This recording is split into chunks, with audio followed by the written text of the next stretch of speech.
Welcome to the totally awesome fishing show. We are in the confines. We're confined to quarters. Going to get cabin fever with all this weather we were getting in the UK. It is indeed the tackle shack. Now then, when you're in the UK, you tend to use quite heavy rods, heavy line to get down to fish, to anchor your bait on the seabed, hard on the seabed in the tide. But when you get neap tides, that's a small flowing tide, then you can get away with some lighter gear, and that's great fun. So I actually sometimes use, providing the conditions allow, super light rods, not super light line, 10 to 15 pound line, fixed spool reel, as light a lead as I can get away with, and well, many times you can get away with freshwater leads. Also, you don't need to tie loads of rigs up, because if you're a beach fisherman and you do beach and boat fishing, very often those same rigs, what we call, let's say for argument's sake, a 3-hook flapper rig, it's got sequins on it, it's got small hooks, it's got the rubber bait stops to stop the worm going up. You won't be casting a long way in the boat, obviously. Those rigs work perfectly well, and small hooks. If I do make any rigs up, it's with size 4 or size 2 freshwater hooks. Join me out in the boat, I'll show you some of the few fish that I do catch on this super light tackle. So you can see there, all I'm using is a beach rig. I'm just using a beach rig, bomb at the bottom there with a clip on it. The flasher rig, a little flasher spoon in front of this one as well. And this one has sequins and a bead there. I think it's a luminous bead. And I just tie it. It's just literally, you can imagine that beach fishing. It's exactly the same principle. I'm just going to heave it out there. And pot luck is what comes along, which is what some of the fishing can be about when it's good fun. Even with a broken reel.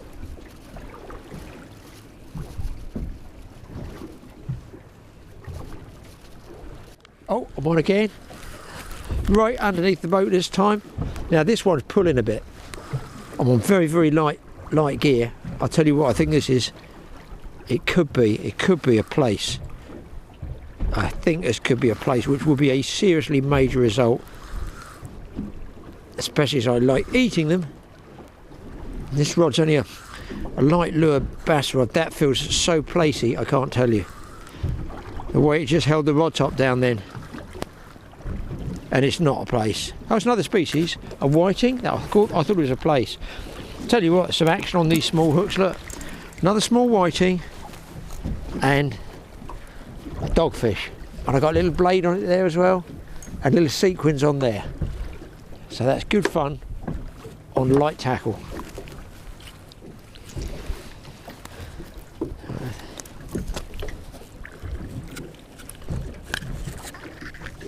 That one goes back, and that one's obviously been attracted as well by the little whiting in the springtime. I think I'll top that off. There's a sequin. There's that bite on the other rod, people. I'll put that one down then. A sequin there, then a bead, then a sequin. Let's top that worm off. And I've got some really ginormous ragworm, and what I find is if you get your hands wet, they're very slippery to bait up with. So I try and dry them off in the towel, hold them halfway down, go in. Now I'm not going to use this whole worm, pop it over the shank, and I'm going to snap it just there. Keep that as a spare for next time, and pull that blade down on top of the bait. It can go out again.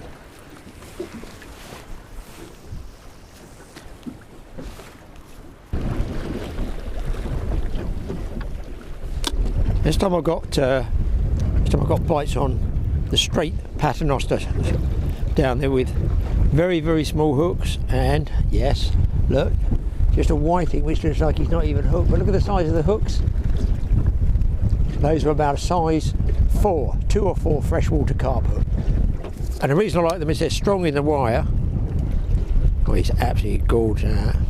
You can see this, they're a wide gape, strong in the wire, and a small fish like that can still, you know, take it. But if I do get a bigger fish, excellent chance I'll land it as well, and even sort the tangle out easier.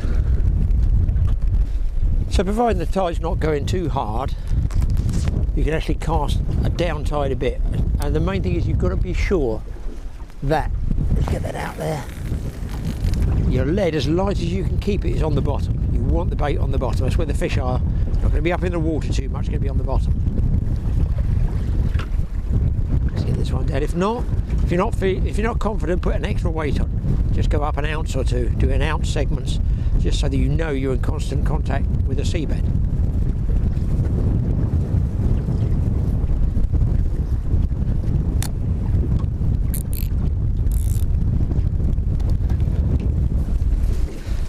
So, I'm not saying small hooks all the time, guys. There's my bonus big hook, and that's what I've got. A nice starfish. Except they're not really nice because they eat all the mussel beds. I'll let him go back. And they say don't just cut them up with a pair of scissors because that spreads the spores around more. And there'll be even more starfish. Well, I've had a bit of an action-packed session on the small hooks, and here we go. Look, there's one. Very, very slightly bigger small smooth hound on there. I'll put him in the water just so you can see him. Just checking on the other rod, and there's those small hooks, carp hooks again, and this time much bigger whiting. So two different species on two different rigs, but still vertical up and down, lead at the bottom, small hooks at the top. There he goes, there's one back, and here comes Mr. Small Baby Smooth Hound.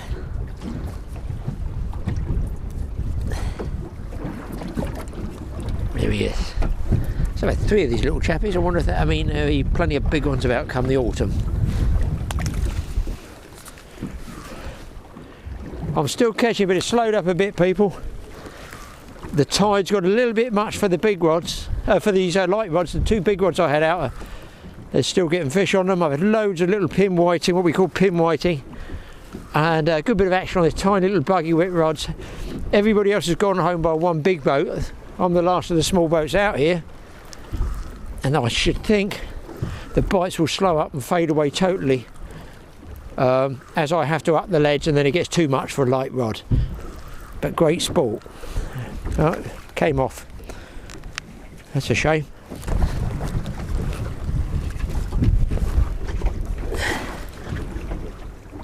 Yes, a fish.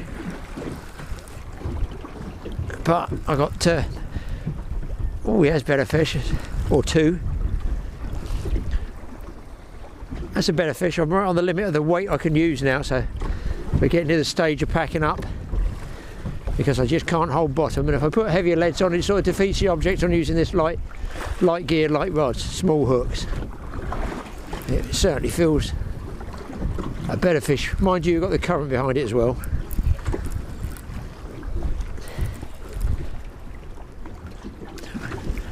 Stop me winding then, boys. One dogfish, a double dogfish.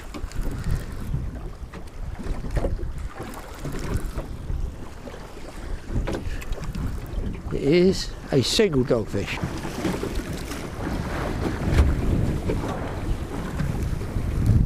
There we go. Bottom baits are chewed as well.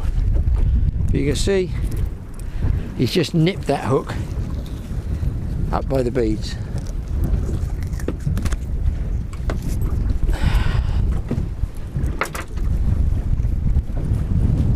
Straighten out, he won't straighten up, that's better. Let's get him back. Getting down to the last cast, boys.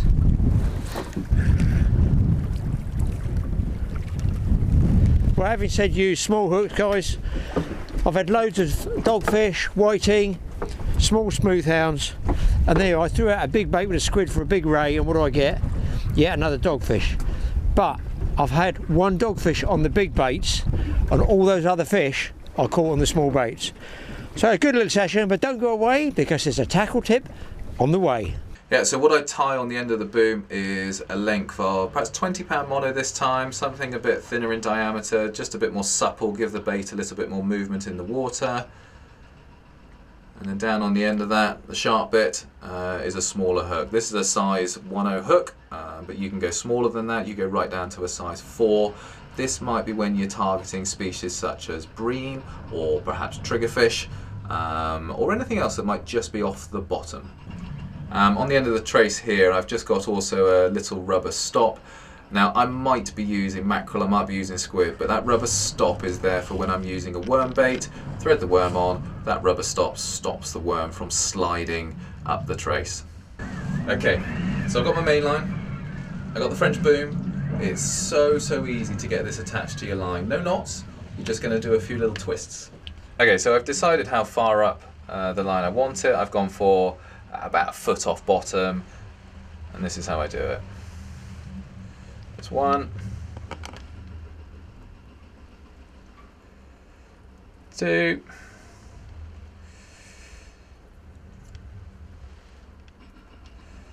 3 times around,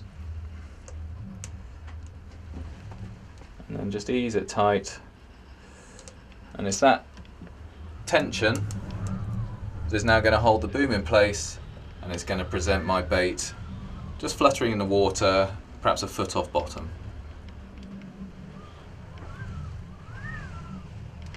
So then very quickly what I've got is my running ledger on the bottom, and then a foot or so off bottom I've got that French boom on the line carrying my smaller hook. Perhaps I've got a worm bait on it, a little strip of squid, and that's just going to flutter in the tide and float about a foot off bottom, hopefully attracting a few fish. So thanks to Tommo for showing us that rig. As you got the idea of it, you've got your big bait laying on the seabed, but up here the boom suspends a smaller hook. You might pick up that bonus fish. Now, some of you might have remembered that, what was it, a few films back, I got donated a tackle box, totally upgraded. I renovated it, came up pretty well, and some of the guys said, yeah, but we still want to see what's inside it. I'll show you. And I've had a good old tidy up. This is what it was. Oh dear me. It's not as big as my last one, and it's not as heavy. I'll show you why. Let's put it up here. We'll have a look at it. Right, let's move our bits off here just for now. So, got compartments in the top here. So what I've put in this compartment here, if you can see this, I tell you what people, let's put the light on. That's better. I do use quite a few of these small booms. They're my sort of go-to boom for general fishing up this end of the woods where I fish. Nice strong link for your lead there, nice strong wire. Little mini boom, you can't drop down fast in deep water because it will spin up and tangle, but for fast tides this works a treat. So I've got some of those, and then there's a slightly longer version there, more for light tackle. I've got jumbo swivels in here, real small ones in there. That's for like pollock fishing, making up light rigs.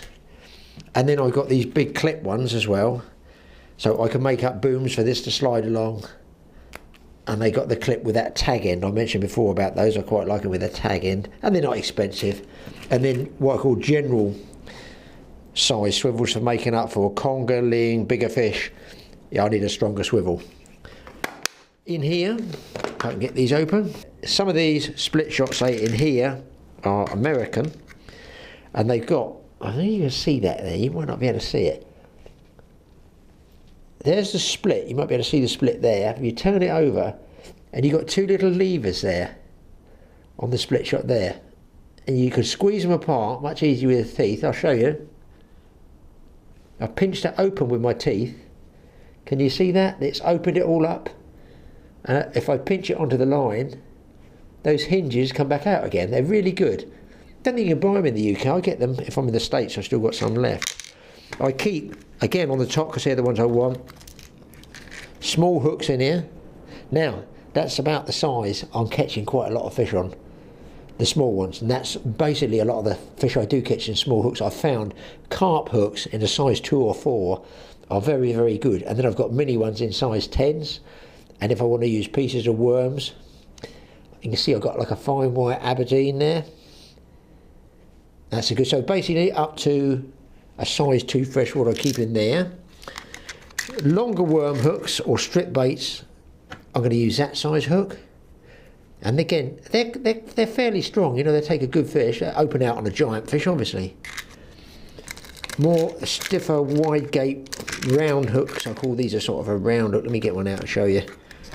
Right, Strange as it may seem, people, I catch marlin on those. That's a good striped marlin hook, standard size, yellowfin tuna marlin, very, very strong, short shank and a wide gape, so that when you hook your live bait like that, you've got plenty of space between the shank and the point of the hook to get your hook up. Various beads there, and obviously the different types of beads, runner beads in there. So again, that's sort of where I'm going to need it at the top. Over in the other side, I keep my link swivels, various link swivels, snap swivels, call them what you want. There's an unusual one, like a spiral one there, but it's actually a boom made up, lots and lots of twists in it. These ones are very good, standard booms. These ones have two links there. I don't know if they make these anymore. You can put a looper line through there, and it slides up and down, so you can change it without cutting the knot off. These are the ones you'll probably be more familiar with, this type. But again, with a heavy lead, make sure you get one with good plastic, because otherwise when you cast, if you're doing uptiding, this snaps and away goes your lead. These ones I'll just show you. You might not have seen these before. I wonder if anybody knows what these ones are called. They're a bead chain swivel, so they be used more for trolling. So each one of these can roll and roll and roll. So if I was trolling a bait, I would get absolutely no spin, no line twist on anything. So that's a bead chain swivel. I'm calling them American. I get them when I go to the States, and I use them for trolling.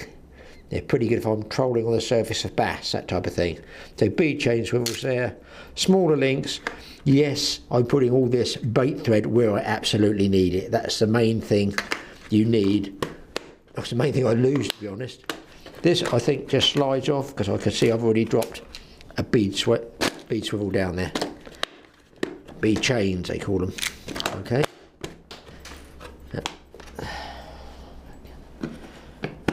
In the top here, what you've got to remember, I can see these have got to be shut. They have absolutely got to be shut. If you tip it up, crash, it goes all over the deck. I can hear them rattling. Can you imagine that bursting? Right, obviously for shark fishing, this is a base tray here for the majunk.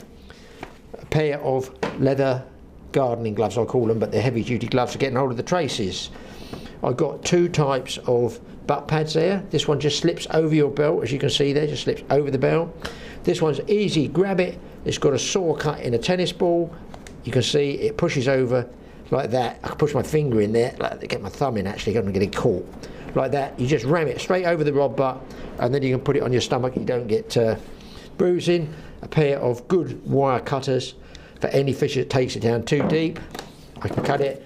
A hand release gaff, which is a 7731 Marlin mustad hook, ground off the barb, very sharp point.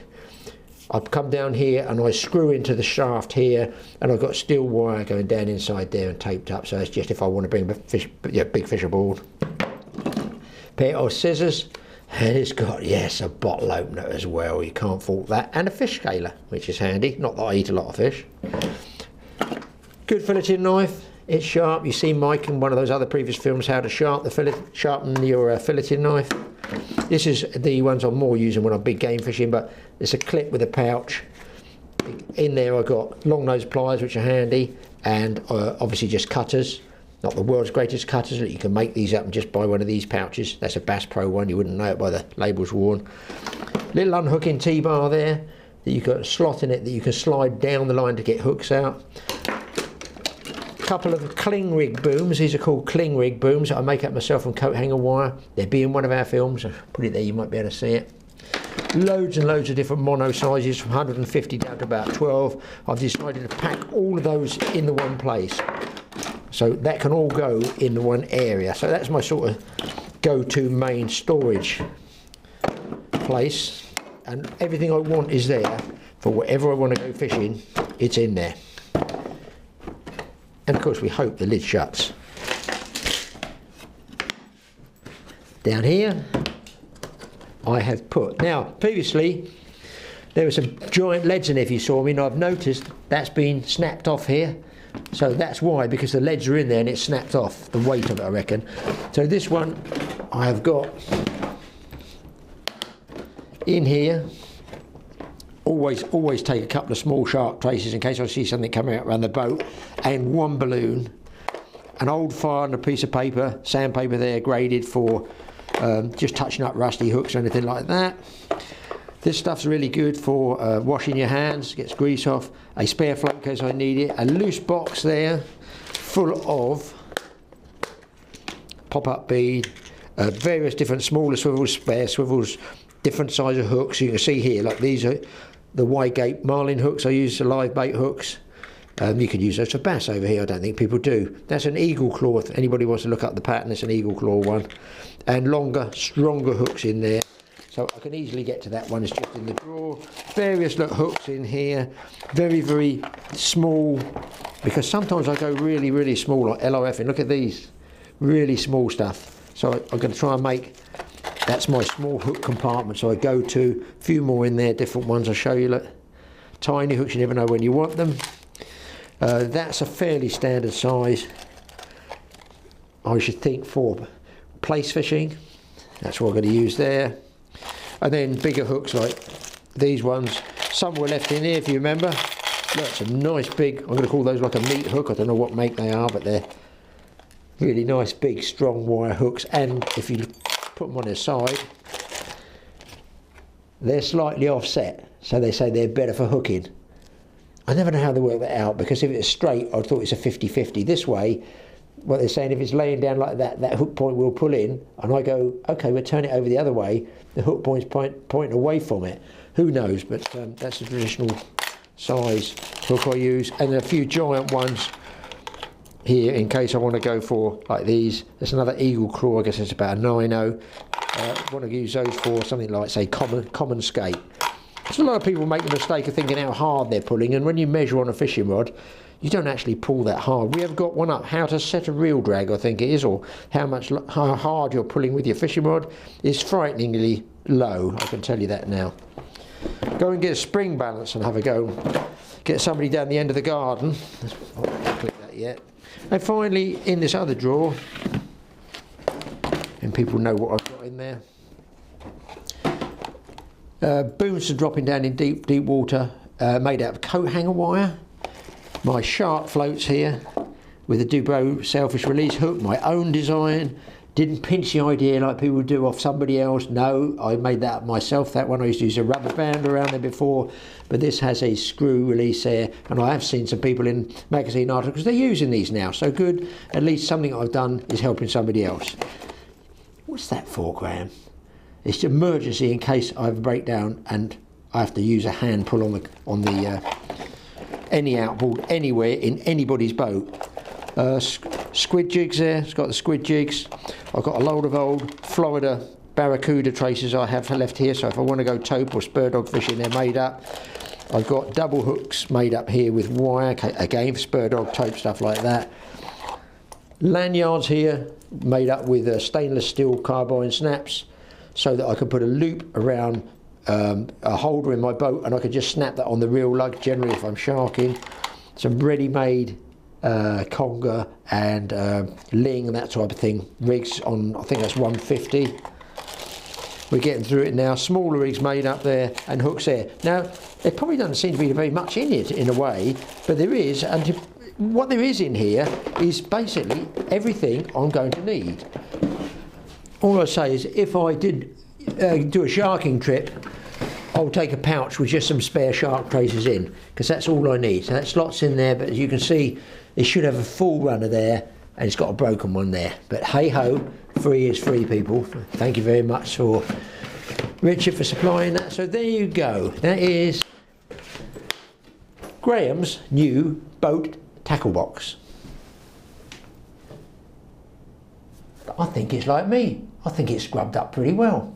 So there you go, you've seen the contents of Graeme's new tackle box. Thanks for watching the Totally Awesome Fishing Show. When the weather gets itself sorted out, I'll be doing some more fishing. Thank goodness I got this tackle shack to fall back on and do stuff. Hit the subscribe button and hit that like button if you enjoy our films on both channels. Just a father and son operation, TA Fishing and TA Outdoors.